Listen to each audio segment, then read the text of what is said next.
পড়াশোনা শেষ করে চাকরিতে ক্যারিয়ার সাজাবেন সেটাই স্বাভাবিক, কিন্তু কক্সবাজারের রামুর তরুণ শামীম নেওয়াজ যেন ব্যতিক্রম। নিজের গ্রামে ফিরে নেমে পড়েছেন অভাবনীয় এক কৃষি বিপ্লবে।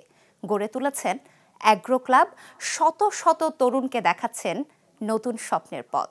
সাদেক হোসেন খোকার তোলা ছবিতে এই স্বপ্নবাজ তরুণের স্বপ্নযাত্রার গল্প জানাচ্ছেন আজিম নিহাত। কৃষি গবেষণা ইনস্টিটিউট হাটহাজারী থেকে কৃষি ডিপ্লোমা শেষ করে উচ্চতর ডিগ্রি করছেন Chittagong veterinary and animal science বিশ্ববিদ্যালয়ে। এরই মধ্যে গ্রামে ফিরে মনোনিবেশ করেছেন কৃষিকাজে। সনাতন পদ্ধতির সাথে তাল মিলিয়ে উন্নত প্রযুক্তি ব্যবহারে কম খরচ এবং কম সময়ে উচ্চ ফলনশীল পণ্য উৎপাদনে কাজ করছেন।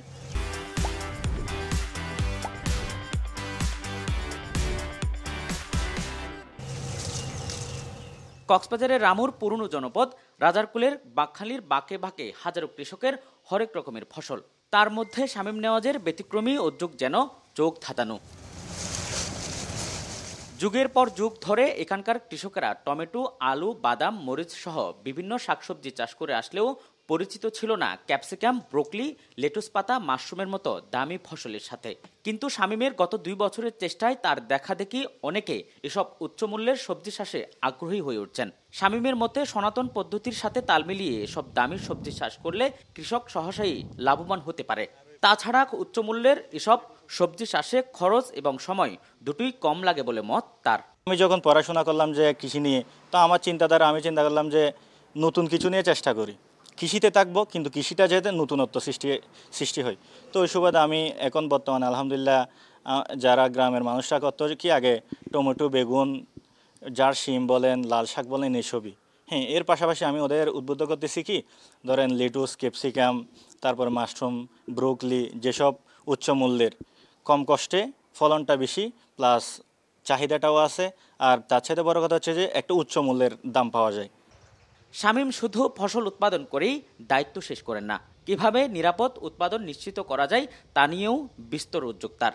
তিনি কেমিক্যাল কীটনাশক এবং ইউরিয়া সারের পরিবর্তে প্রাকৃতিক উপাদান নিমপাতা, মরিচের গোড়া সহ বিভিন্ন উপাদান মিশিয়ে তৈরি করেন কীটনাশক, আর ইউরিয়া সারের পরিবর্তে ব্যবহার করেন জৈব সার, যা বিষমুক্ত খাদ্য উৎপাদনে যুগান্তকারী ভূমিকা রাখে। 1 সপ্তাহ কিংবা 1 মাস ওইরকম একটা বিষয় থাকে যে আপনার ওই ফলনটা এই কেমিক্যালটা ব্যবহার করার পরে আপনি এই ফলনটা সংগ্রহ করতে পারবেন না। কিন্তু আমাদের এদিকে ওইসব কেউ মানতে চায় না। তো ওই জায়গাতে আমি চিন্তা করলাম যে আমরা যখন পড়াশোনা কৃষিতে, তো আমি চেষ্টা করলাম যে এটার অল্টারনেটিভ কী আছে। তো ওই জায়গাতে আমি দেখলাম নিম পাতা, তারপরে মরিচের গুঁড়া, তারপরে বলেন যে প্রাকৃতিকভাবে বিভিন্ন তিতগুলা, বিভিন্ন ওইসব আছে, ওইসব দিয়ে আমরা কি করি, আমরা অর্গানিকভাবে কেমিক্যাল উৎপাদন করি। আর পাশাপাশি ধরেন ফুরেমন পাত আছে, তারপর আছে আপনার হলুদ কাঠ, এইসব ব্যবহার করার চেষ্টা করি। তাছাড়া আমরা মাটিতে ব্যবহার করি জৈব সার। কৃষি বিপ্লব ঘটানোর জন্য শামীম একা লড়ছেন না, সঙ্গী করেছেন গ্রামের অসংখ্য তরুণ তরুণীকে। কৃষিকাজে আগ্রহ সৃষ্টি করতে গড়ে তুলেছেন রাজারকুল শিকদারপাড়া অ্যাগ্রো ক্লাব।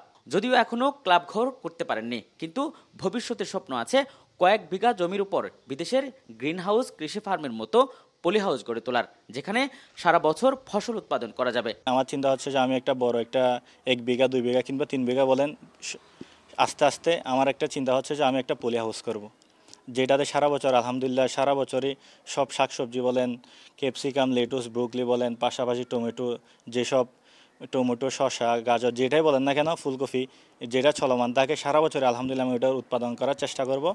কারণ ওইটা হচ্ছে যে টেম্পারেচার মেনটেন করে। গ্রীষ্মকালে থাকবে কি শেড নেট দিয়ে, আর বর্ষাকালে থাকবে ইউভি পলি দিয়ে, যেটা হচ্ছে আলট্রাভায়োলেট পলি। শামীমকে দেখে কৃষিকাজে আকৃষ্ট হচ্ছেন তরুণরা, আর প্রবীণ কৃষকেরা তার দেখা দেখি উচ্চমূল্যের ফসল উৎপাদনের দিকে ঝুঁকছেন। আমরা আগে করতে যাম টমেটো আর শিম, এই লাল শাক, এই সেই আমরা নতুন পদ্ধতি দেখি নাই। এখন আমাদের বাইরে এই নতুন পদ্ধতি দেখাচ্ছে, ক্যাপসিকাম, মাশরুম, এই সবসময় নতুন পদ্ধতি আমাদের এখন দিচ্ছে, আমরা করতেছি। এটার পরে কি হয় না হয় আমরা দেখি। পড়ালেখার সময় এরকম আমাদের মতো ছেলেরা কৃষকের সাথে জড়িত ছিল না। এখন আমাদের ক্লাবের শামীম ভাইয়ের থেকে প্রশিক্ষণ নিয়ে আমরা নতুন নতুন কিছু করার চেষ্টা করতেছি। ক্যাপসিকাম আছে, এগুলো অনেক জাত আছে যেগুলো আমরা এখন নতুন করতেছি, পড়ালেখা করতেছি, পাশাপাশি কৃষিকাজও করতেছি। আগে আমরা ওই পড়ালেখা করতাম, কিন্তু কৃষিকাজে যাতে এত জড়িত ছিলাম না, কিন্তু বর্তমান সময়ে লেখাপড়ার পাশাপাশি কৃষিকাজও মানে যুক্ত হচ্ছে।